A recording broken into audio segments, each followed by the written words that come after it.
दोस्तों, क्या आपका मन भी आपको अपने जाल में फंसा लेता है? क्या आपने कभी सोचा है कि हम जानते हैं कि गुस्सा करना गलत है, फिर भी गुस्सा कर बैठते हैं? हम जानते हैं कि तनाव हमें कमजोर करता है, फिर भी हम उसी में उलझे रहते हैं। हम जानते हैं कि हमारे लिए क्या सही है, फिर भी अक्सर गलत रास्ता चुन लेते हैं। आखिर क्यों? यह सब मन की चाल है। मन बहुत छलिया है, यह हर पल बदलता रहता है। इसे जो चीज़ पसंद आ जाए वो हमें सही लगने लगती है, और जो पसंद ना आए उसे हम गलत मान लेते हैं। लेकिन जिसने इस मन की चाल को समझ लिया, उसने जीवन को जीत लिया है। आज हम इसी मन की गहराई में उतरेंगे, इसे समझेंगे, इसे साधने के रास्ते जानेंगे। तो वीडियो को अंत तक जरूर देखें।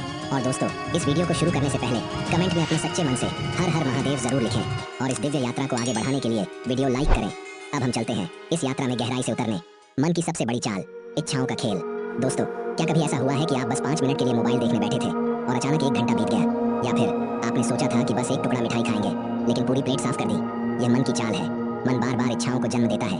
यह कहता है, बस एक बार देख लो, बस थोड़ा सा कर लो, और फिर हमें उसमें पूरी तरह उलझा देता है। लेकिन अगर इसे पहचान लिया तो इससे बाहर निकलना भी संभव है। क्या आपने कभी गौर किया है, जब हम मंदिर में या ध्यान में बैठते हैं तब मन क्या करता है? वो इधर उधर दौड़ने लगता है।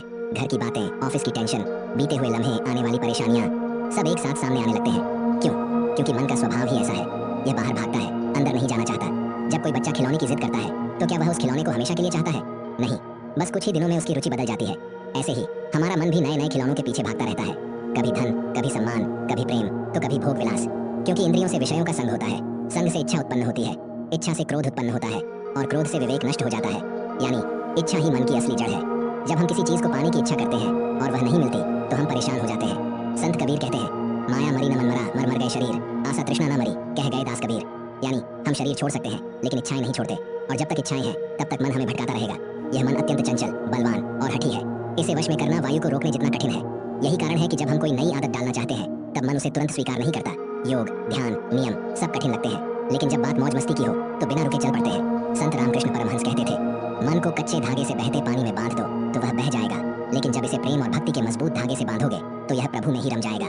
इसीलिए संत महात्मा कहते हैं, मन को नियंत्रित करने का एक ही उपाय है, इसे धीरे धीरे सही दिशा में मोड़ना। तो अब सवाल यह है कि आखिर हम इस चंचल मन को नियंत्रण में कैसे करें? तो आइए जानते हैं मन को नियंत्रित करने के 3 अचूक उपाय। सबसे पहला, साक्षी भाव, यानी स्वयं को देखने की कला।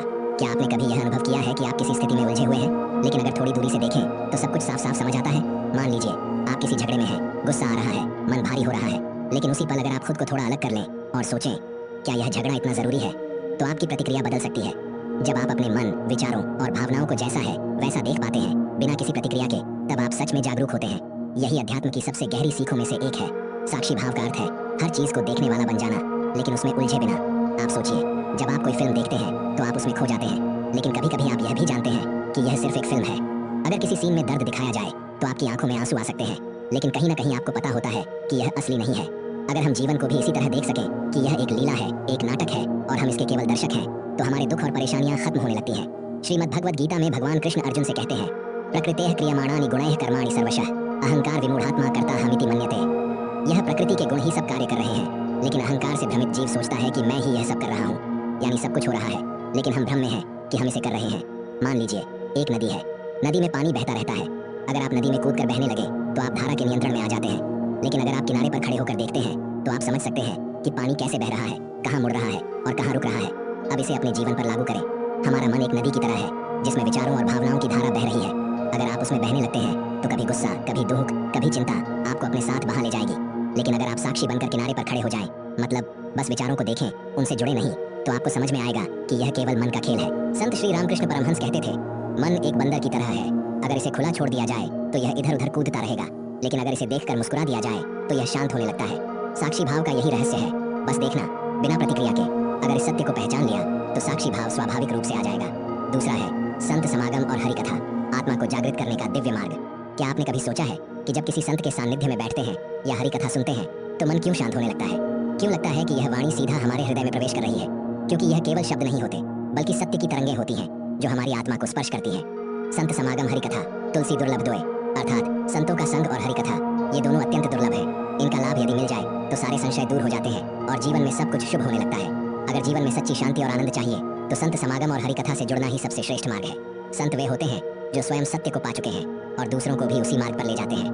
भगवद गीता में श्री कृष्ण कहते हैं, तद्विद्धि प्रणिपातेन परिप्रश्नेन सेवया उपदेक्ष्यन्ति ते ज्ञानम ज्ञानिनस्तत्त्वदर्शिनः। सच्चे ज्ञानी तत्वदर्शी गुरु के पास जाकर विनम्रता से ज्ञान प्राप्त करो, उनसे प्रश्न करो और उनकी सेवा करो, वे तुम्हें आत्मज्ञान की शिक्षा देंगे। हरि अनंत, हरि कथा अनंता, बिनु हरि कृपा मिले नहीं संता। इस पंक्ति का गहरा अर्थ है कि भगवान अनंत है, उनकी कथा भी अनंत है।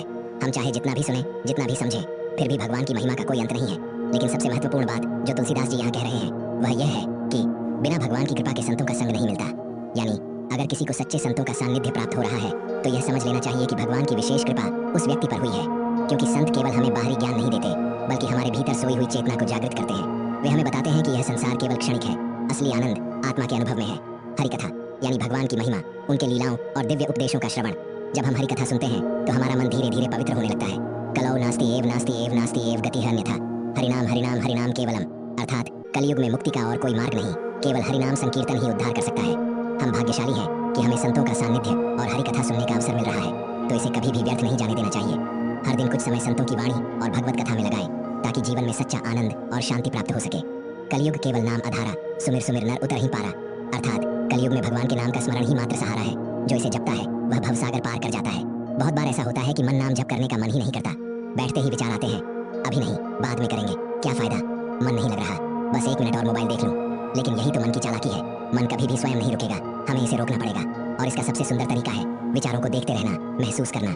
जब विचार आए उन्हें दबाए नहीं, बस देखें कौन सा विचार आ रहा है, यह विचार बार बार क्यों आ रहा है, क्या यह विचार अभी जरूरी है। आप देखेंगे कि जैसे जैसे आप देखने वाले बनेंगे विचार स्वयं कम होने लगेंगे। बस जपते रहें, चाहे मन लगे या न लगे। शुरुआत में भले ही मन दौड़ेगा, लेकिन धीरे धीरे नाम की शक्ति मन को बांध लेगी। जैसे संगीत सुनते सुनते हम बहने लगते हैं, वैसे ही नाम स्मरण हमें दिव्यता में बहा ले जाएगा। नाम को महसूस करें, जैसे कोई अपने प्रियजन को पुकारता है, वैसे ही भगवान के नाम को श्रद्धा से लें। जब आप कहते हैं राम, तो महसूस करें कि भगवान राम आपके हृदय में है। तो साथियों, आज हमने एक गहरी यात्रा की, मन की चालाकियों को समझा, नाम स्मरण की महिमा अनुभव की और संतों के वचनों में डूबे। पर यह केवल शब्द नहीं थे, यह जीवन को बदलने वाले सूत्र हैं। पर एक सवाल है, क्या सिर्फ सुनना ही काफी है? नहीं, जब तक हम इसे अपने जीवन में उतारते नहीं, तब तक यह सिर्फ बातें ही रहेंगी। आज ही तय करें, अपने विचारों को देखने की कला सीखेंगे। आज से ही हरिनाम का स्मरण जीवन में उतारेंगे। आज से ही सच्चे संतों और शास्त्रों के मार्गदर्शन में चलने का संकल्प लेंगे। क्योंकि जीवन यूं ही बीत रहा है और अंत में वही साथ रहेगा जो हमने अपने भीतर संजोया। तो अपने इस आध्यात्मिक परिवार से जुड़े रहें, क्योंकि यह यात्रा अकेले की नहीं, हम सबकी है। आपका एक प्यारा सा कमेंट हमें नई ऊर्जा देता है।